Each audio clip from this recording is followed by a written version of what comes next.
ഒരാൾ എന്നോട് ചോദിച്ചു, ഈ ഓറഞ്ച് താങ്കൾ കഴിക്കുന്നുണ്ടല്ലോ, ഈ ഓറഞ്ചിൻ്റെ കുരുവാണോ ആദ്യം വന്നത്, ഓറഞ്ചാണോ വന്നത്, മരമാണോ വന്നത്? പക്ഷേ ഞാൻ ആ മനുഷ്യരോട് മുന്നേ പറഞ്ഞിരുന്നു, താങ്കൾക്ക് എന്നോട് ചോദ്യം ചോദിക്കാം. അപ്പം താങ്കൾ എന്നോട് ആവശ്യപ്പെട്ടത് എന്താണ്? ഞാൻ വലിയ ബുദ്ധിമാനാണ്, അതുകൊണ്ട് എന്നോട് താങ്കൾ പറഞ്ഞത് 100 നിസ്സാര ചോദ്യങ്ങൾ ചോദിക്കുന്നതിന് പകരം ബുദ്ധിമുട്ടുള്ള ഒരു ചോദ്യം മാത്രം ചോദിക്കും എന്നല്ലായിരുന്നു. അപ്പം ഞാൻ മറുപടി പറഞ്ഞു, മരം ആദ്യം വന്നത്. അപ്പോൾ അങ്ങേര് എന്നോട് ചോദിച്ചു, അതെങ്ങനെ? അപ്പം ഞാൻ പറഞ്ഞു, താങ്കൾ എന്നോട് പറഞ്ഞത് എന്താണ്? ഒരു ചോദ്യം ബുദ്ധിമുട്ടുള്ളത് ചോദിക്കും, പിന്നെ ചോദിക്കില്ല എന്നല്ലേ?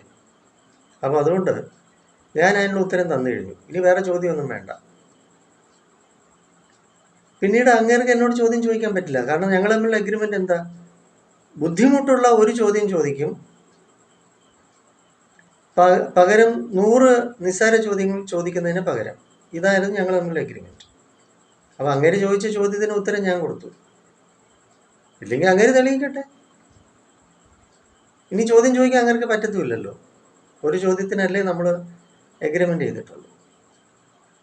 അപ്പോൾ ഇതാണ് സ്പോണ്ടാനിയസ് ആയിട്ടുള്ള റിപ്ലൈ. നമ്മുടെ ബുദ്ധി വിവേകപൂർവ്വം വിവേചനത്തോടു കൂടി സ്പോണ്ടാനിയസ് റിപ്ലൈ. ആ നിമിഷം തന്നെ, അന്നേരം തന്നെ നമുക്ക് റെസ്പോണ്ട് ചെയ്യാനുള്ള നമ്മുടെ ബുദ്ധി, നമ്മുടെ സ്ഥിതിവിശേഷം. അതാണ് ഇന്ന് കുട്ടികളുടെ ഇടയിൽ നഷ്ടമായിക്കൊണ്ടിരിക്കുന്നത്. കാരണം ഒന്ന്, റീഡിങ് ഹാബിറ്റ്സ് ഇല്ല, വായനാശീലമില്ലല്ലോ. റീഡിങ് ഹാബിറ്റ്സ് ഇല്ല. ഏത് നേരവും മൊബൈലിൽ ഇങ്ങനെ ബ്രൗസ് ചെയ്തുകൊണ്ടിരിക്കുക. അപ്പോൾ അവർക്ക് presence of mind, focus, concentration, പിന്നെ ആശ്രയിക്കുന്നത് പ്രധാനമായിട്ടും ആർട്ടിഫിഷ്യൽ ഇൻ്റലിജൻസ്, അതുപോലെ തന്നെ ചാറ്റ് GPT തുടങ്ങിയ സൂത്രോപകരണം. അപ്പോൾ ഇവർ കാണുന്ന സീരീസ്, സീരിയൽസ്, ഈവൻ അനിമെ പോലും ഇന്ന് സർട്ടിഫിക്കേഷനുള്ള അനിമേസ് ഉണ്ട്. ഇതാണ് കൊച്ചുങ്ങൾ കാണുന്നത്. ഭയങ്കര വയലൻസും തീവ്രമായിട്ടുള്ള മനസ്ഥിതി ഉണ്ടാക്കുന്നതായിട്ടുള്ള അത്തരം കഥകളും കഥാസന്ദർഭങ്ങളും കൊലപാതകങ്ങളും വളരെ വയലൻസ് നിറഞ്ഞത്, അക്രമവും ആക്രമണവും ഒക്കെ നിറഞ്ഞത്. ഇതിൽ നിന്ന് കുട്ടികളെ രക്ഷിക്കൂ. മൊബൈൽ ഫോണിൽ അടിമത്തിൽ നിന്ന് എല്ലാവരും രക്ഷപ്പെടൂ.